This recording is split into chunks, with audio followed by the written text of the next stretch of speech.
Hello बच्चों, आपका स्वागत है हमारे यूट्यूब चैनल ऑलवेज न्यू 142 पर। तो मैं राकेश कुमार, मोटिवेशनल स्पीकर। उड़ान तो भरनी है, उड़ान तो भरनी है, चाहे हजार बार क्यों ना गिरना पड़े। सपने तो पूरे करने हैं, चाहे दिन रात एक क्यों ना करनी पड़े। यानी हमारी जो सपना है कि भाई हम लोग इस बार की जो रिजल्ट आने वाली है उसमें खूब अव्वल नंबर से पास करेंगे। हमें भी बिहार बोर्ड में बुलाया जाएगा, वहां जाएंगे काउंसिलिंग में। तो ये सब जो हमारी सपना है उसको पूरा करने के लिए हमें दिन रात क्यों ना एक करना पड़े, करेंगे। ठीक है शेर? तो आप लोग भी ध्यान रखेंगे कि हम भी चाहते हैं कि आप लोगों का नाम आवे जब बिहार बोर्ड काउंसिल से कि भाई जफर अहमद हैं जी, हाँ जफर रजा हैं। जब आपको बुलाया जाएगा तो आप जिस गाड़ी से जाएंगे हम भी उसमें बैठ के जाना चाहते हैं और आपके साथ बोर्ड ऑफिस के गेट पर फोटो खिंचाना चाहते हैं। ठीक है? तो हम लोग उम्मीद रखे हुए हैं आपसे कि आप लाएं और हमें भी साथ में लेते चलें। ठीक है? तो अब रही बात, आप हमारी इच्छा को पूरा कर देंगे कि नहीं करेंगे क्या? चलिए, बहुत अच्छी बात है, बहुत बहुत धन्यवाद। तो हम लोग चलते हैं क्वेश्चन नंबर 1 की तरफ कि बल की परिभाषा दीजिए, इसका एसआई मात्रक क्या है। अब देखिए हमसे क्वेश्चन क्या कह रहा है कि ये बुआ बल किसे कहते हैं, ऐसे पूछ रहा है हमसे। बल की परिभाषा का मतलब क्या, बल किसे कहते हैं। तो हम लोग पढ़े थे, याद है ना, खिंचाव या धक्का को। लेकिन ये बउआ वाला भाषा हो गया, तो तनी किताबी भाषा हो जाए कि बल वह भौतिक कारक है जो किसी वस्तु की स्थिति में परिवर्तन ला देता है या लाने की चेष्टा करता है। नहीं, बल वह भौतिक कारक है जो किसी वस्तु की स्थिति में परिवर्तन ला देता है या लाने की चेष्टा करता है, बल कहलाता है। अब कह रहा है इसका ऐसा ही मात्रा है। तो देखिए सबसे पहले बल को ना न्यूटन साहब ने ही परिभाषित किया था, इसलिए उन्हीं के सम्मान में इसका ऐसा ही मात्रक न्यूटन कहा जाता है। किसी भाई को दिक्कत? अगर आपसे कोई पूछे कि बल का ऐसा ही मात्रक न्यूटन, अगर कोई पूछते काहेला न्यूटन, तो कह देना कि बल को सबसे पहले किसने परिभाषित किया था, इसीलिए उसे न्यूटन के सम्मान में सम्मानित करते हुए कहते हैं कि बल का ऐसा मात्रक न्यूटन। हेलो, उसमें कुछ नहीं मिलेगा, क्लोज। केवल यहां ध्यान दीजिए, सबको समझ में आ जाएगा। अगला है, नीचे दिए गए उदाहरणों में गेंद का वेग कितनी बार बदलता है। अब देखिए वहां क्वेश्चन में हमने तो क्वेश्चन को पूरा लिखा नहीं, डॉट डॉट कर दिए हैं। कह रहा है क्वेश्चन क्या कि एक गेंद है और ए फेंकता है बी की तरफ, बी फेंकता है सी की तरफ, सी फेंकता है कीपर की तरफ यानी गोल की तरफ, तो वहां से डी उसको बाहर की ओर फेंक देता है, नहीं फेंक देता है। तो पूछा जा रहा है वहां पर कि कितनी बार वो बदलता है। तो याद रखेंगे गेंद की दिशा में स्थिति में 3 बार परिवर्तन होती है। पहला है जब एक जो है गेंद को किधर फेंकता है, बी की तरफ। दूसरा, बी उसी को फेंकता है सी की तरफ, सी की तरफ, ठीक है ना, गोल की नहीं, बी फेंकता है किसकी तरफ, गोल की तरफ। और वहां सी पहले से बैठा हुआ है, सी क्या करता है, वो उठा करके डी की तरफ फेंक देता है। तो गेंद की स्थिति में कितनी बारी परिवर्तन, 3 बारी। ए बी की तरफ, बी गोल की तरफ, और वहां बैठा हुआ था सी, सी पकड़ा और उसको फेंक दिया डी की तरफ। तो कितनी बारी परिवर्तन, किसी को दिक्कत? आगे चलते हैं, क्वेश्चन नंबर नेक्स्ट। अब देखिए बुआ जी आपसे पूछ रहा है कि संतुलित और असंतुलित बल की परिभाषा। तो संतुलित किसे कहते हैं, कोई अगर पूछ दिया आपसे कि ए बुआ जी आप लोग पढ़ते हैं फिजिक्स, तो संतुलित कौन चिड़ैया का नाम है, तो क्या बताओगे? तो संतुलित का मतलब हुआ बराबर बराबर। यानी जब किसी वस्तु पर हम बल लगाएंगे, हमरे द्वारा लगाया गया बल अब वस्तु के जड़त्व के कारण स्थिति जो उत्पन्न है, दोनों जब क्या हो जाए, बराबर बराबर हो जाए, तो संतुलित बल है। नहीं, जैसे एक ट्रक है, तो ट्रक विराम में है, तो वो विराम जड़त्व है, हम उकरा में धक्का लगाए, तो हमारा बल तो लगा ही है, लेकिन ट्रक का जो जड़त्व है और हमारी बल है, दोनों क्या हो गया, बराबर बराबर। तो गति उत्पन्न नहीं हुई, तो ये कौन जड़त्व है, संतुलित बल। अब चलेंगे असंतुलित बल क्या है। तो जब किसी वस्तु पर बल लगाएंगे, उसके जड़त्व से ज्यादा बल अगर हमारी होगी, तब वस्तु की स्थिति में परिवर्तन होने लगेगी। तो इसको क्या बोलेंगे हम लोग, कोई दिक्कत? तो संतुलित और असंतुलित समझ गए? किसी भाई को दिक्कत? फिर समझते हैं। संतुलित, किसी वस्तु पर हमने बल लगाया, बल लगाने से वस्तु की स्थिति में परिवर्तन नहीं हुआ, दोनों बराबर हुआ, तो उसे संतुलित।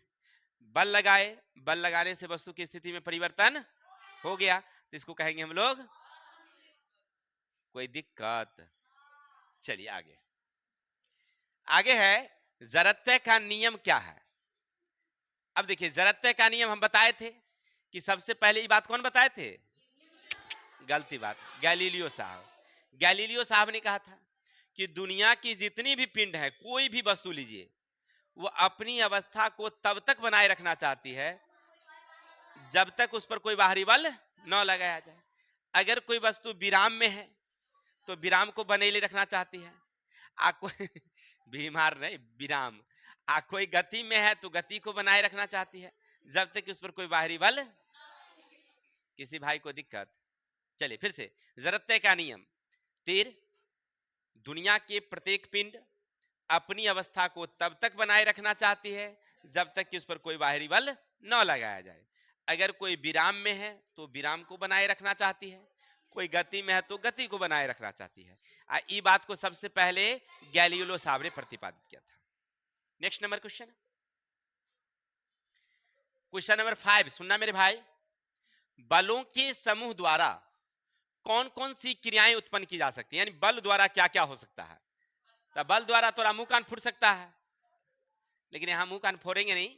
यहां पर 3 चीजें होंगी, एक दिशा में परिवर्तन, आकार में परिवर्तन, गति में परिवर्तन। ये सब हम लोग उदाहरण में देखे थे कि मान लीजिए एक लड़का साइकिल चलाते जा रहा है, हम उसी दिशा में अगर थोड़ा सा धक्का लगा दिए तो और स्प्रेस हो गया, तो उसकी गति में क्या हुई? परिवर्तन हुई कि ना। या मेरा दोस्त जा रहा था ना, स्पीड से एकदम पूरा हना ही ले, आप पीछे से हम खींच लिए, पीछे घूम के देखा दूरा बार आते नहीं, जाची जल्दीबाजी छोड़ना हमरा ना, हम खचरा उड़ा पर जाके बैठ गए। और क्या जी, तनी ल चल हमरा पिठिया देखला क्या, संजोग से ओकरे साइकिल में हवा नहीं है। क्या होता ही नहीं होता है। अरे दोस्त तो ऐसे भी क्या क्या क्या है उसको, दोस्त तो दोस्त में हरामी होता है भाई।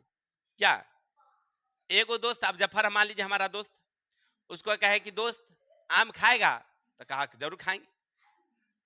तो हम कहे लेकिन शर्त एगो रहेगा, तुझे आंख बांधना पड़ेगा। तो कहा कोई बात नहीं है, आम तो खाएंगे। ये तो आम खिलाए, इसको जरूर बात है, खाया, मीठा भी लगा। लेकिन उसका एगो दोस्त बगल में बैठा हुआ है, आदिल हुसैन, वो कान में कह दी, आबिद उकरे कान में जाके कह दिया, दोस्त तो सर जी मोड़ी वाला खिला दिल को, आम उठाकर ले दीजिए। खाया हुआ अच्छा वाला, लेकिन दोस्त तो हरामी होता है, वो जाके कान में कह दिया, रहा अब बेचारा परेशान है कि इस तरह के आम खाए, मोड़ी वाला आम खाए।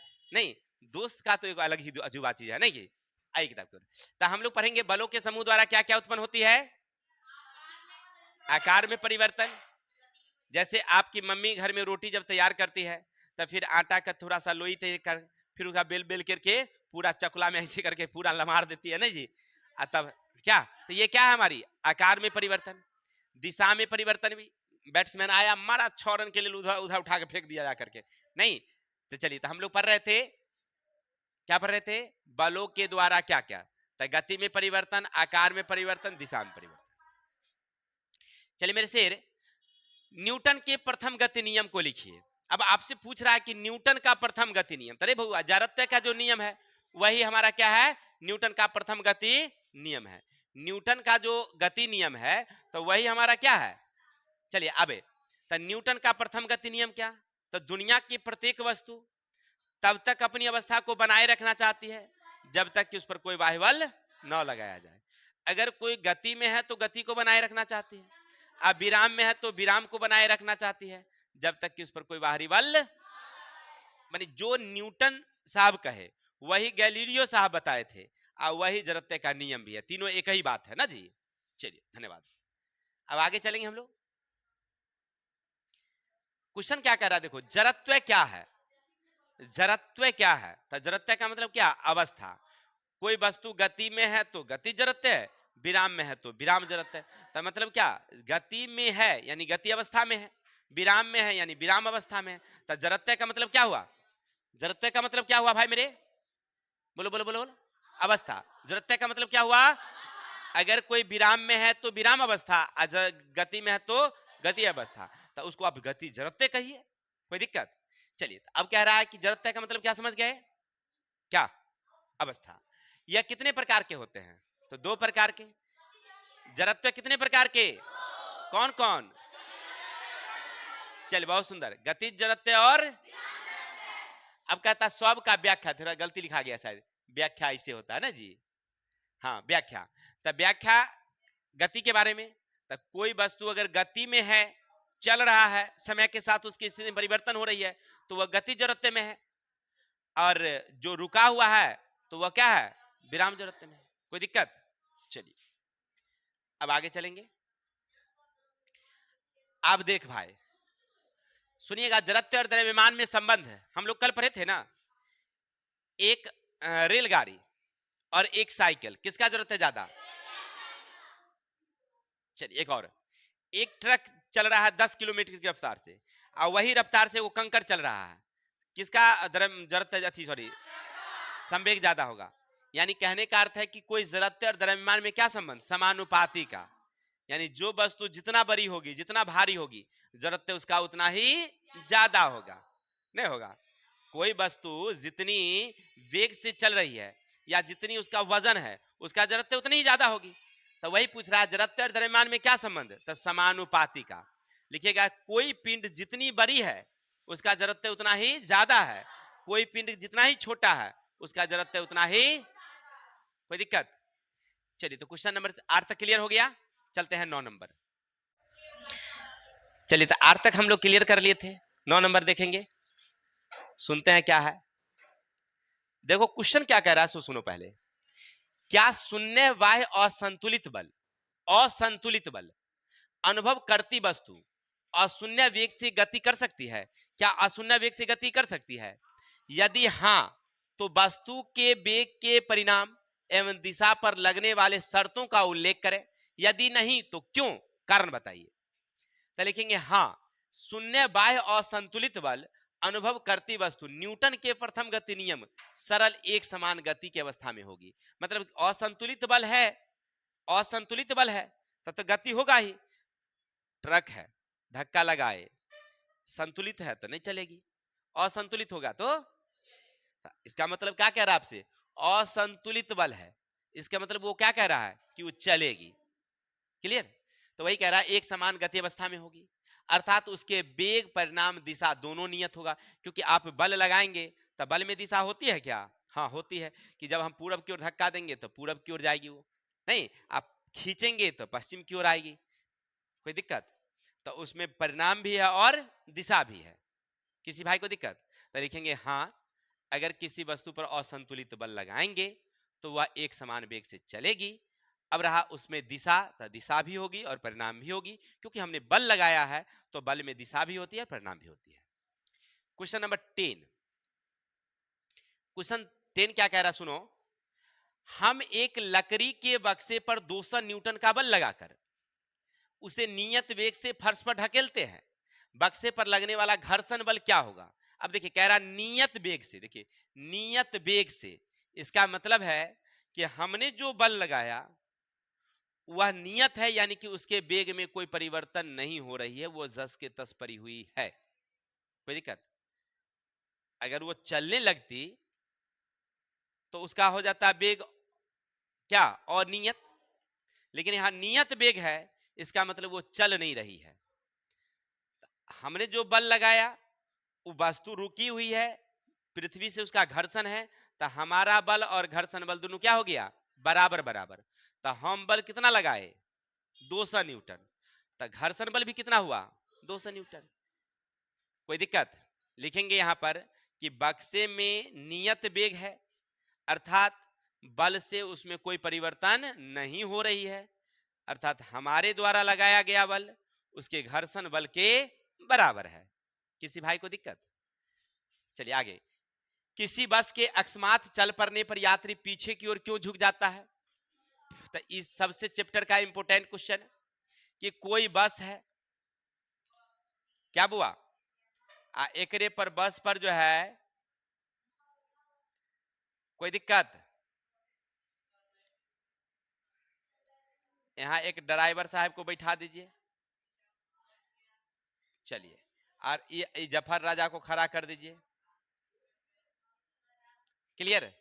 कह रहा है कि बस के अकस्मात चल पड़ने पर, बस अभी रुकी हुई है लेकिन बस अचानक चल पड़ी, बस अचानक, तो क्या हुआ, जफर राजा पीछे की ओर झुक गया, गिर गया, ऐसा क्या है? तो लिखेंगे जब बस विराम जरूरते में थी तो उस पर खड़ा यात्री भी विराम जरूरते में था, लेकिन जैसे बस में गति जरूरते आया तब बस में जो भाग सटा हुआ था वो किस जरूरते में आ गया? गति जरूरते में। वो आगे बढ़ गया गति जरूरते के कारण, लेकिन ऊपर वाला विराम जरूरते को बनाए रखा, जिसके कारण वो पीछे छूट गया, जिसके कारण वो अर्थात पीछे की ओर। किसी को दिक्कत? अब आगे चलेंगे। ये सब तो आप लोगों को पहले भी आता होगा कि हम लोग पूरा चैप्टर में एकदम निचोड़ निचोड़ कर पूरा रस निकाल लिए थे क्वेश्चन का, नहीं याद है ना? रस निकालने का मतलब पूरा समझ लिए थे, ये नींबू थोड़ी है जो रस निकाल दिए थे।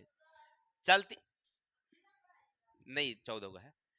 चलती हुई बस में खड़ा व्यक्ति ब्रेक के एकाएक लगाए जाने पर आगे की ओर क्यों झुक जाता है? अब वही बात, बस अगर मान लीजिए चल रही है, हम अचानक खड़े थे, लेकिन क्या हुआ कि अचानक ड्राइवर साहब ब्रेक मार दिए, चू बंद हुआ कि हम आगे जाके झुक गए से ठड़ाक से ना। ऐसा क्या है भाई? तो फिर वही बात, क्योंकि बस गति जरूरते में था तो उस पर बैठा यात्री भी, लेकिन जैसे बस में ब्रेक लगी तब बस आ गया विराम जरूरते में, तो यात्री का जो भाग बस में सटा हुआ था वो विराम जरूरते में आ गया, लेकिन ऊपर का भाग अपनी गति जरूरते को बनाए रखा। अच्छा, कौन नियम से? न्यूटन के प्रथम गति नियम से। तो प्रथम गति नियम के कारण वो आगे बढ़ गया, जिसके कारण आगे की ओर हम लोग। कोई भाई की दिक्कत? चलिए आगे चलते हैं। चलती गाड़ी से कूदना खतरनाक होता है। हम लोग पढ़े थे कि जब अगर कोई गाड़ी चल रही हो तो अचानक उसे हमको कूदना नहीं चाहिए चलती बस से। क्यों? क्योंकि जब बस गति जरूरते में होता है तो उस पर बैठा यात्री भी, लेकिन जैसे ही हम लोग छलांग लगाते हैं, उतरते हैं, तो हमारी जो पैर है वो पृथ्वी से संपर्क में आ जाती है, तो उसमें आ जाता है विराम जरूरते, लेकिन ऊपर का भाग अपनी गति अवस्था को नहीं, न्यूटन के प्रथम गति नियम द्वारा वो आगे बढ़ जाता है, जिसके कारण वो आगे की ओर, इसीलिए मुंह का नर फूट जाता है, नहीं दांता टूट जाता है। तो इससे बचने के लिए हम लोग कहते हैं कि खतरनाक है, नहीं कूदना। क्या जी, कभी कूदे हैं आप लोग? नहीं कूदना चाहिए, याद रखिएगा। हाँ, विषम परिस्थिति आए तो कूदिएगा तो दौड़िएगा जरूर, कूदिए या दौड़ते रहिए। आगे, अब आगे क्वेश्चन इंपोर्टेंट है, समझो। फिसलन वाली जमीन पर चलना कठिन होता है, सो का है? कोई फिसलन वाली जमीन है तो हम लोग चलते हैं, बड़ा सावधानी से चलते हैं। बच्चा लोग तो ऐसे ही चल देता है धड़धड़ेले गिरता उड़ता जाता है। नहीं, हम लोग बड़ा सावधानी से चलते हैं कि भाई अब थोड़ा सा ज्यादा हो गए, लोग कहेगा कि चलने का भी शूर नहीं, इतना बड़े हो गए अब बुझने भी नहीं आता है, मास्टर साहब हैं चलने का लूर नहीं। तो इसीलिए हम लोग थोड़ा सावधानी से चलते हैं। खचराई तो हम भी करते हैं, लेकिन कमरा बंद करके, नहीं बाहर में। क्या सड़क पर चलेंगे तब संभल के चलते हैं ना जी? क्यों चलते हैं बताइए थोड़ा सा? इसलिए क्योंकि देखिए, जब हम चल रहे होते हैं, सुनिएगा, जब हम चल रहे होते हैं तब फिसलन वाली जमीन पर जैसे पैर रखेंगे तब पैर हमारी फिसल कर क्या हो जाएगी? आगे चली जाएगी। तो वो कौन जरूरते में चला गया? लेकिन ऊपर वाला विराम जरूरते के बनेले रख लग गया, जिसके कारण वो पीछे छूट गया, पैरवा आगे, तो हम हो गए तिरछी, भटाक से गिर गए, नहीं गिर गए। इसीलिए फिसलन वाली जमीन पर चलना क्या होता है? कठिन हो, क्योंकि वहां पर घर्षण कम होती है, वो तेजी से फिसल करके आगे चला जाता है, यानी गति जरूरत के कारण वो आगे बढ़ गया, पीछे वाला रह गया पीछे, अर्थात वो हम लोग क्या हो गए? गिर गए। इससे बचने के लिए हम लोग चलना कठिन समझा जाता है। किसी भाई को दिक्कत? तो आज हम लोग पढ़ रहे थे 1 से लेकर के 14 तक का क्वेश्चन बहुत ज्यादा है, इसलिए हमने उसको 2 पार्ट में कर दिया। 28 है तो हम लोग 2 पार्ट में करेंगे, फिर कल देखेंगे बाकी वीडियो को। तो आज के लिए इतनी ही रहने देते हैं। अगर समझ ही रहे हैं, अगर अच्छा लग रहा हो, पढ़ाने का तरीका अच्छा लगा हो तो लाइक करिए, कमेंट करिए, सब्सक्राइब करिए। और विशेष के लिए हम लोग कल मिलेंगे नेक्स्ट वीडियो। तब तक के लिए जय हिंद, जय भारत।